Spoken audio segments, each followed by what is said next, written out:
Вие някога питали ли сте се защо някои хора изглеждат естествено привлекателни, дори без да полагат никакви усилия, докато други опитват всичко и въпреки това не създават въздействие? А какво ако проблемът не е в това, което не правите, а именно в онова, което повтаряте всеки ден, без дори да го осъзнавате? В това видео ще откриете често срещани, почти автоматични поведения, които тихо намаляват личния магнетизъм. Останете до края, защото последната точка обикновенно е точно тази, която повечето хора пренебрегват, и именно там започва истинската промяна. Когато се говори за привлекателност, повечето хора мислят за добавяне на нещо. Повече харизма, повече говорене, повече присъствие, повече отношение. Но това, което почти никой не осъзнава, е, че привлекателните хора не се открояват с излишък, а с липсата на определени поведения. Те не се опитват да впечатляват, не насилват връзките и не живеят в режим на компенсация. Разликата е в онова, което се избягва в ежедневието. Именно тази тиха субтракция създава лекота, сигурност и въздействие. Разбирането на това напълно променя начина, по който се позиционирате пред другите.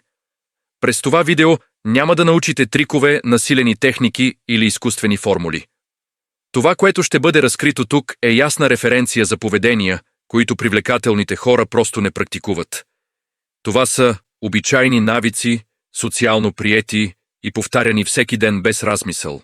Когато ги разпознаете, започвате ясно да виждате какво намалява вашия магнетизъм без никаква необходимост. От този момент нататък всяка корекция става проста, съзнателна и естествено приложима. Едно от най-често срещаните и най-слабо забелязвани поведения е постоянният стремеж към одобрение. Той се проявява в малки действия, прекалено обясняване на мнение, прекомерно смекчаване на решение, търсене на потвърждение преди действие.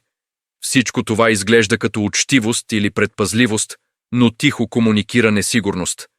Привлекателните хора не живеят в постоянно потвърждение дали се харесват.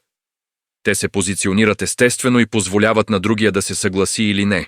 Тази липса на външна нужда създава незабавен ефект – присъствие. Когато одобрението престане да бъде цел, комуникацията става по-стабилна, по-ясна и автоматично по-магнетична за наблюдаващите. Друг широко нормализиран навик е използването на оплакването като социален мост. Да се говори лошо за работата, хората, рутината или обстоятелствата създава привидна близост в началото, но с времето произвежда обратния ефект. Привлекателните хора не използват негативността като стандартен език за свързване.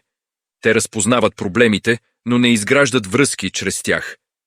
Когато разговорът постоянно се върти около това какво не е наред, енергията спада и интересът намалява. Когато този модел се избягва, присъствието става по-леко и по-привлекателно. Мълчанието пред прекомерното оплакване комуникира емоционална зрялост, без нужда от обяснения. В много взаимодействия съществува тиха конкуренция за внимание. Прекъсване, за да се разкаже по-добра история, прибързани отговори, опит да бъдеш по-интересен от другия. Този навик остава незабелязан, но бързо изтощава. Привлекателните хора не се борят за пространство в разговора. Те знаят кога да говорят и най-вече кога да слушат. Като не се състезават за внимание, те създават среда на комфорт и сигурност.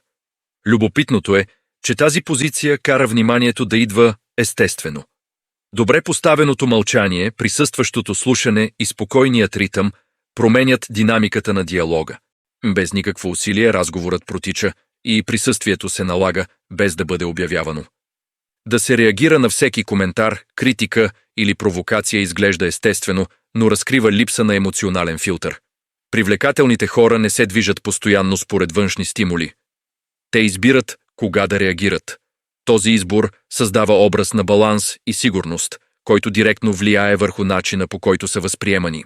Докато мнозина се защитават, обясняват или конфронтират автоматично, тези, които поддържат емоционален контрол, излъчват стабилност.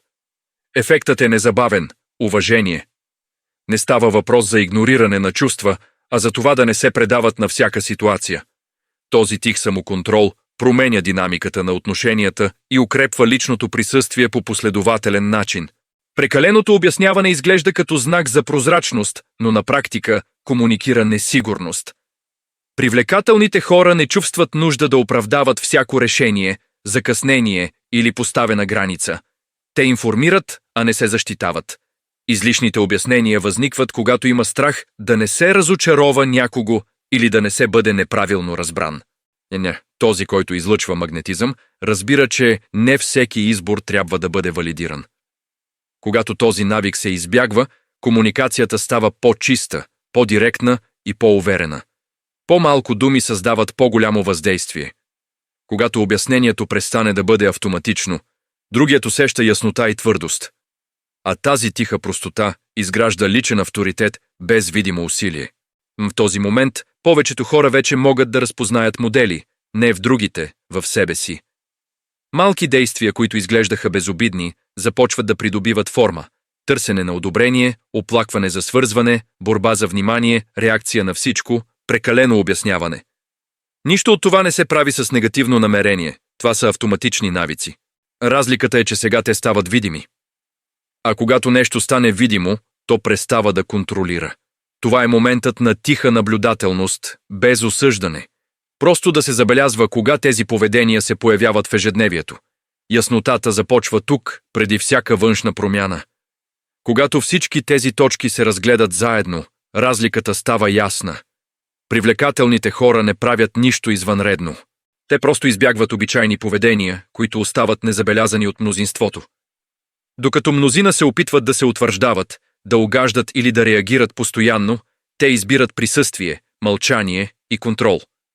Тази ежедневна субтракция създава въздействие, уважение и естествен магнетизъм.